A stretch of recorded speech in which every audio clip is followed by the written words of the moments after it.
Hello and welcome to the Alpha Mare Academy. I am Darcie Harris, the founder of EWF International and the Alpha Mare Academy, and the webinar you have chosen today is Working Harder is a Trap. Let's write your own CEO job description. I'm going to take just a few seconds and tell you about the Alpha Mare Academy, which is an online portfolio of educational resources specifically for female business owners because we want to help you grow. So I hope you come back often and take advantage of all the educational resources we have. Some people ask, why is it called the Alpha Mare Academy? And that is because I love horses and discovered in my becoming familiar with horses that in every herd of horses there is one horse recognized to be the leader, the horse in charge, and that horse is always a mare. It's a great responsibility to be the alpha mare because she is in charge of the well-being of the entire herd. She signals them when to run for safety if she senses danger. She signals them when to eat, when to sleep, maybe find a new grazing spot, look for fresh water. She keeps her eye on the young ones and makes sure that they don't get out of line. And so this is a position of great responsibility. I think this is a great metaphor for a female business owner because being an alpha mare means that not only are you the leader and in charge, but you use that power for the greater good. And I think that fits very well with what most female business owners want, not just their own gratification, but to use what they are doing for the greater good. So that's where the Alpha Mare Academy came for. And if you are listening, I'm guessing you are a female business owner, and that means you are busy. So let's get started. Working harder is a trap. Let's write your own CEO job description. So I want you to meet my sweet grand dog, Sammy, who is a happy black lab. And Sammy lived with me for a period of time and loved to greet me at the back door when I came home. She also loved carrying around sticks in her mouth. And one day, a heavy wind blessed her with quite a few long tree limbs to choose from, in addition to the usual selection of sticks that were in the yard. So that evening, when I came home and she saw me open the door, she rushed up to greet me with a tree limb in her mouth. And unfortunately, this limb that she was carrying was so long that she couldn't fit through the door to get her head scratched and get patted. And I can still see the dilemma on her face and this tough choice that she knew she would have to make, that she would have to drop her precious stick to get through the door and get her neck scratched, which is exactly what she did eventually. And that's what it's like for most of us, knowing that we can get more of what we really want, but we will have to let go of something else to get there. We grew up with the adage, if you want something done right, do it yourself, and so we did. And we kept doing it, sometimes to the point of wearing ourselves out. But the time comes as a leader, as a business owner, when we have to shift perspective, and controlling everything and everyone in our business is just impossible. It's a great way to make yourself crazy. At some point, we all have to just take a deep breath and let go, but we can do that in a very strategic way, and that's what I want to share with you today, which is a model developed by Chuck Smith, who is the president of New Hire, a recruiting firm out of Chicago. And I want to thank Chuck, number one, for developing this very practical, tactical model and for allowing me to share his brilliance with you. I think completing this handout and really thinking this through is important for a couple of reasons. Not only will this tool help you make decisions, but there is an important psychological shift as well. One reason that women run smaller businesses than men is the way they see themselves. They see themselves as doers rather than leaders. And this tool, I think, helps you move out of the doing role, maybe not entirely, but into the leading role, and to learn to think of yourself as a CEO instead of the person doing everything, every job there is to do in the business. So I think what we're about today, it can be summed up best in the words of Henry Longfellow. Talent of success is nothing more than doing what you can do well. And that's what we're about to do today. Being a small business owner means that you wear many, many hats. You might be in charge of marketing and sales and bookkeeping and production and operations and benefits and HR and taxes, plus trying to be an expert on your own industry. That is a lot of expertise to try to carry around with you, and the truth is we cannot be experts in all areas of what it takes to run a business. So let's use this tool as a very concrete way of thinking through how to write your own job description and decide what to peel off and hand off to someone else.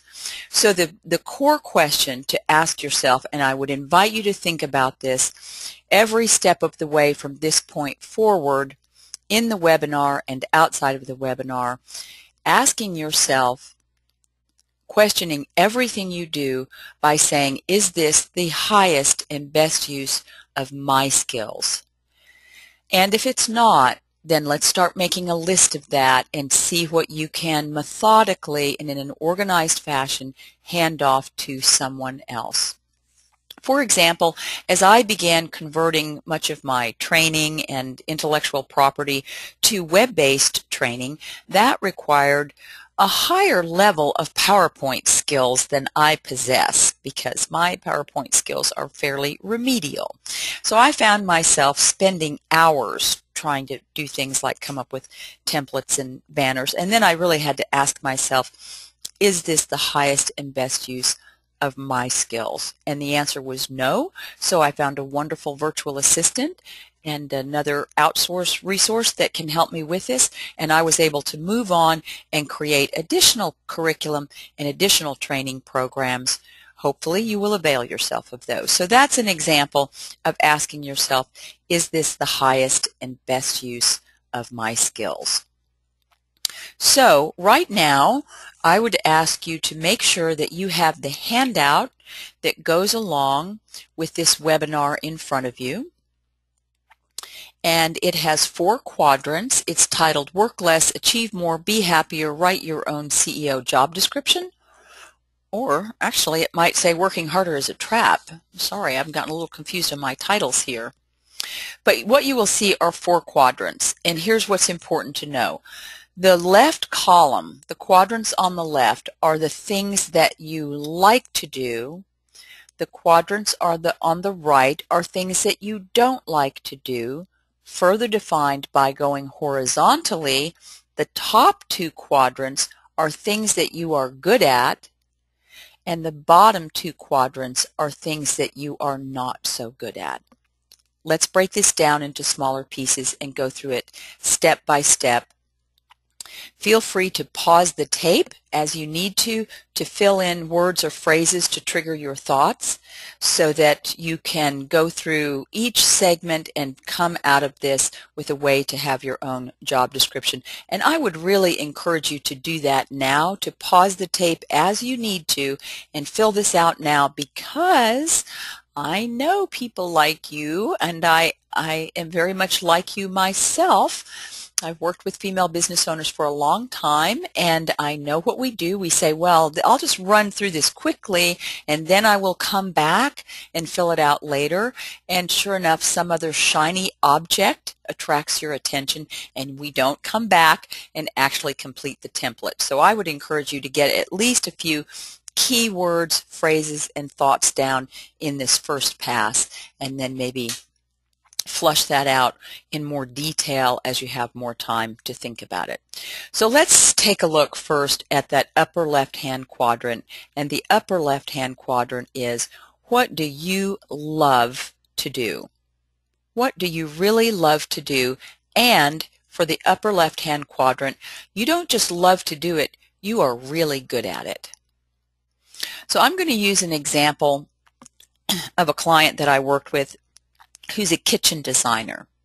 And when I asked her this question, she said, you know what I really love to do? And I'm really good at it? I love to design kitchens. That's why I got in this business. So she loves to do it and she's good at it. That's what needs to go in this quadrant. Anything that has to do with designing the kitchen. Now you can imagine as a kitchen designer and a general contractor, there are a lot of other things that need to happen to make this a successful business. So take a moment, pause the tape if you need to, and jot down the things you love to do and you are really good at those things. Now we want to move on to the lower left-hand quadrant, and this is something that you really like to do. The upper right-hand quadrant, you are really good at it, but you don't like to do it. So you're in the upper right-hand quadrant. You're really good at this particular thing, but you don't like to do it. For the kitchen designer that I was talking about, that was estimating. She was good at it, and boy, that was a tough thing to let go of, but she really didn't like to do it. It was very tedious for her.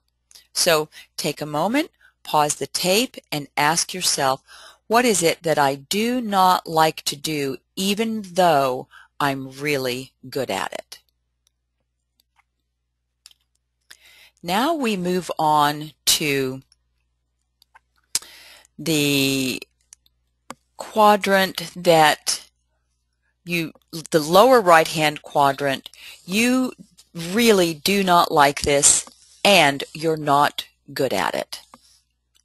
So you wish you never had to do it again. That is the lower right-hand quadrant. You not only don't like to do it, you're not good at it, so therefore you wish you never had to do that again. Take a moment, jot down a few thoughts in the lower right-hand quadrant. You are not good at it, and you do not like to do it, so you wish you never had to do it again.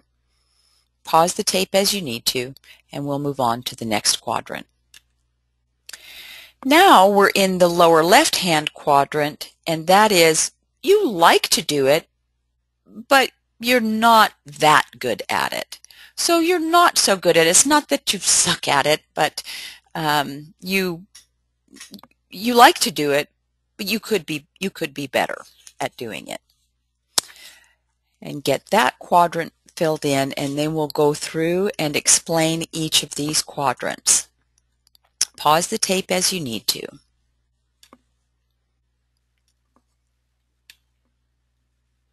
So your upper left-hand quadrant, the things you like to do and that you're very good at, that is your sweet spot.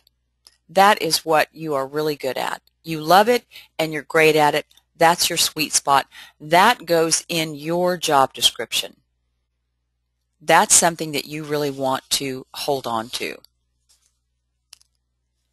The lower left-hand quadrant, you like to do it, but you're not so good at it. This is an area for personal development. So that might be, let's go back to our kitchen designer. She really liked to do sales and connect with people in networking events. She just never really had much training in that and was a little uncertain about it, but she was very personable. So she took an opportunity to do some sales training, some networking training, so she could get better at doing that. That stays in your job description. Now we go to the upper right-hand quadrant. You don't like to do it, but you are good at it. You can train other people to do this. Anything that you wrote down in the upper right-hand quadrant is something that you can train someone else to do. And then the lower right-hand quadrant, you don't like to do it and you're not good at it, so you need to get some help, because somebody else really needs to be doing this and you may not even be able to train someone on how to do that. So that's how you use this template, and then go to asking yourself consistently, what does it take for me to work at the highest and best use of my talents, skills, and ability? Take a look now at page 2 of your handout, of your interactive PDF, and this is where you actually create your own job description using the information that came off of page 1. What stays on your job description are the things on the left columns. What are your duties and responsibilities based on what you wrote on your worksheet? And what are your key accountabilities? How are you going to hold yourself? What are you going to be accountable for as it relates to the business? This is so important. I hear female business owners all the time talk about how difficult it is to hold other people accountable.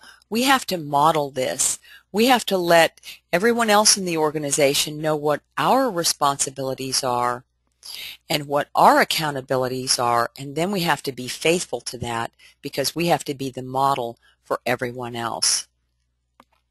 Now you go to the bottom part, this new employee job description, and you pull what was in the 2 right-hand quadrants, the columns on the right that train others to do and get help, and put that down under duties and responsibilities and put down the key accountabilities for those areas. Now, this may mean that you may hire a brand new employee to take this spot, but sometimes your budget won't allow a brand new employee to do that.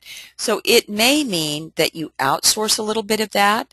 It may mean that you farm out pieces and parts of that to existing employees or one existing employee, but it's important that you write down specifically what those duties and responsibilities are and what the key accountabilities are going to be for that person, and that's what allows you to truly let go of that responsibility, because it's anything that's very difficult for you to let go of, the other person, if they're taking it and they know it was your job to begin with, believe me, they're going to be pretty tentative about doing something that you used to do because they know that you will measure them by your own standards. So it's very, very important to be on the same page and have a shared understanding of the expectations for that position. What are the duties and responsibilities, and what will that person be held accountable for? Whether that is outsourcing it or farming it out and delegating it into smaller pieces through existing employees that you have.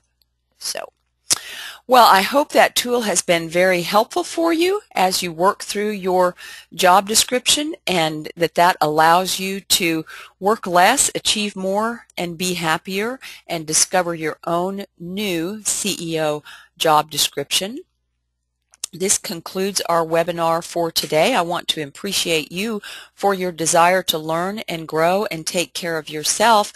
I hope you will return to the Mare Academy often for education for female business owners. I also hope that if you need a speaker for your next conference or women's group or a trainer, that you will think of me when the time comes. I'd like to have an opportunity to talk with you about that, and love to hear your stories about what has changed for you once you have completed this job description. I hope you will come back and post that on the website so that other people can learn from your experiences as well. So check back to alphamareacademy.com often and see what we have new for you there. Thank you very much, and glad to be with you today.